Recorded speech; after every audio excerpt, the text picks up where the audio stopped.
All right, chapter 22, Guns for Hire. Mandalorian season 3 is almost done, but I cannot tell you how much I'm loving this season so far. I don't get what people are saying about this season being boring. Every time there's a side quest, every time there's something that they have to do, for me, it brings back memories of what they did before, and it's leading to what is going to come next. So I'm having a great time. Plus, the side quests don't feel like filler to me. They feel like, hey, this is a fun adventure. This one in particular, we got Bo and Din being good cop, bad cop, having to go all over the place. And it's leading to more of her ascension, Bo-Katan Kryze's ascension up the Mandalorian ladder. And also Din's bringing everybody together. Grogu's still growing. He's watching. He's observing. Oh, actually, you know what? I should call him Grogu. And so with Grogu, I think Kelleran has that exact same thing. Because that's what Ahmed Best said, and I listen to Ahmed Best. Plus, it sounds more classy. Grogu. Grogu. So that's what I'm going to say from now on. But man, the theme of this episode was guest stars, guest stars, guest stars. This felt like, man, look at all these guest stars.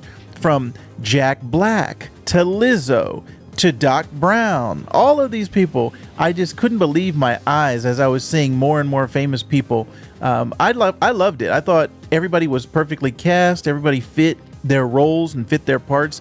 Yes, you know them from things that they've done outside of the Star Wars universe, but they did a great job. I just didn't understand if somebody did not like it, they feel like it's stunt casting. To me, it just felt like a fun way of incorporating these actors into these roles.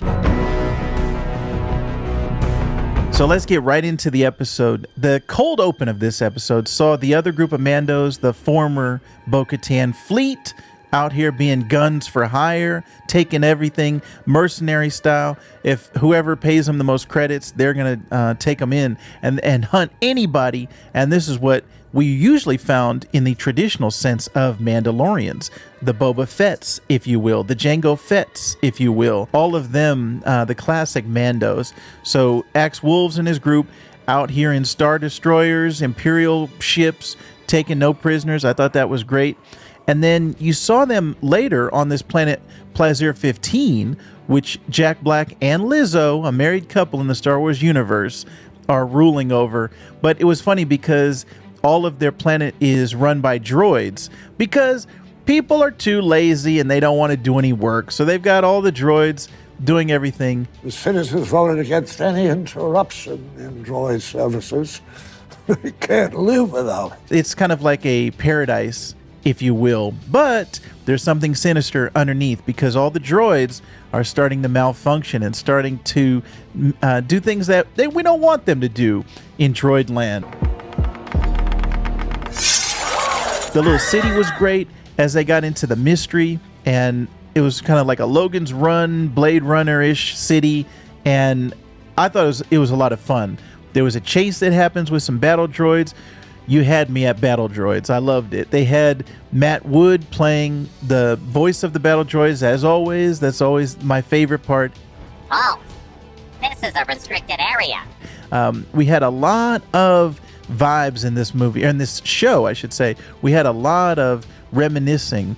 I felt a certain way. I missed Queel. I am Mandalorian Din Djarin, friend of Ugnaught Queel. He was always one of my favorite parts of the first season of Mandalorian, and I think he's an essential part to the mythos of Din Djarin. Was it just me, or did all these Ugnaughts look like Ron Howard? I have spoken. I have spoken. That was something that I noticed. But man, I love the droid bar that they go to, the Resistor. I had to pause it and see all the different types of droids.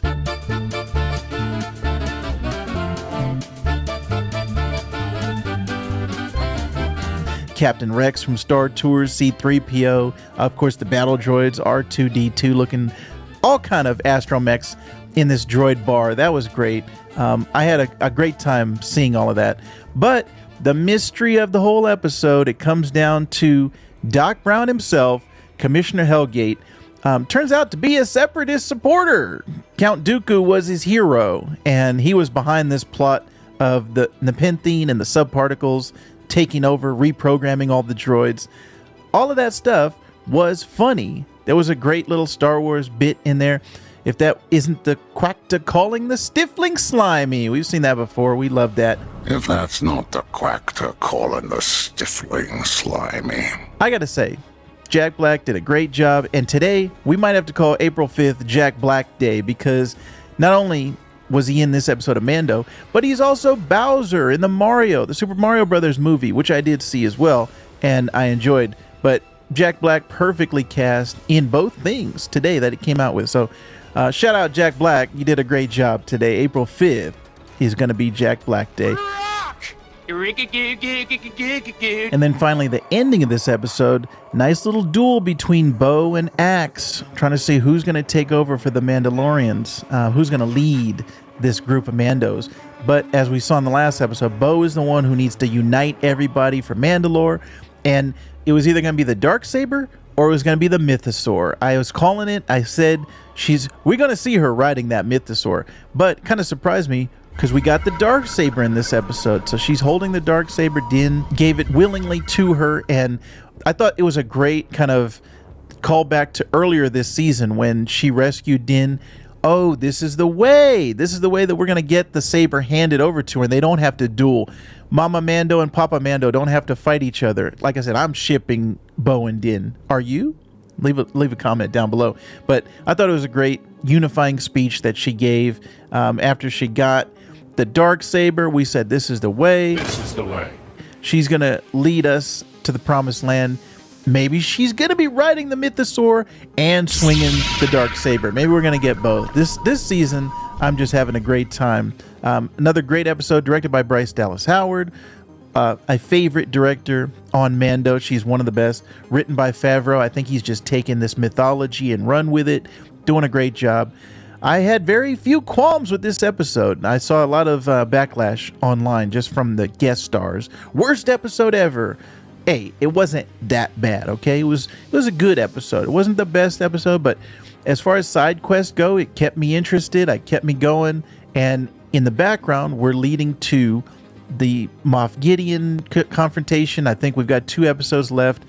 I'm really enjoying Mandalorian. Are you enjoying Mandalorian this season? Let me know in the comments down below. I'm really enjoying doing these BESKAR breakdowns for you here on YouTube.